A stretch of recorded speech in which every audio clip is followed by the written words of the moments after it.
When we talk about thermodynamic properties, we should know what is property. When we say property, sir, what does it mean by property? It's a characteristics, we say. And if we talk about thermodynamics, so we generally say state variables and are state variables of the system. Sir, why do we call state variables of the system? Because the variables, like we use P, T for pressure P, for temperature T, for volume V, these are the variables. These are the variables, capital P, capital T, capital V. These variables tells about the state of the system.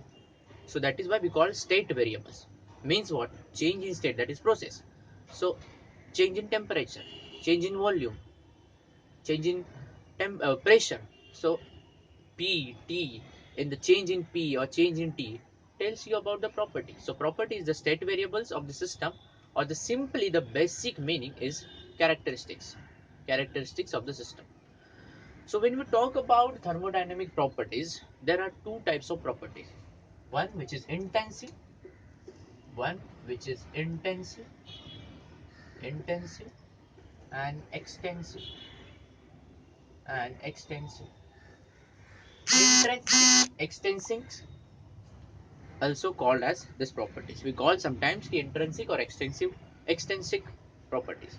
So what is intensive, what is extensive? The simply definition says, or simply information says, properties which are independent of shape, size of the system.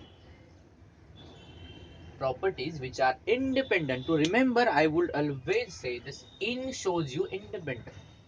So when we say independent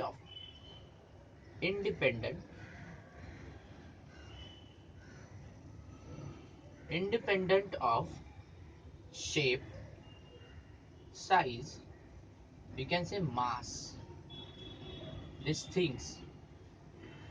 Sir, why do we say independent and dependent? For example, suppose if I'm taking a glass of water and if I'm measuring the temperature, which is, assume it is 25 degrees Celsius, a chilled water, normal temperature, 25 degrees Celsius. Now if I'm taking half of this glass of water, now I'm not taking this the same amount of water, I'm just reducing by half. And if again I am measuring the temperature, you will see the temperature will remain same, no doubt. What is happening? It is independent of shape, size, you can say volume, mass. Shape, size, mass. Uh, so when I say it is independent of shape, size and mass, that is now I was measuring the temperature. So temperature becomes intensive properties. And other properties which are depends on shape, size and mass are the extensive properties. I hope that much information is enough to explain what is intensive, what is extensive. Thank you.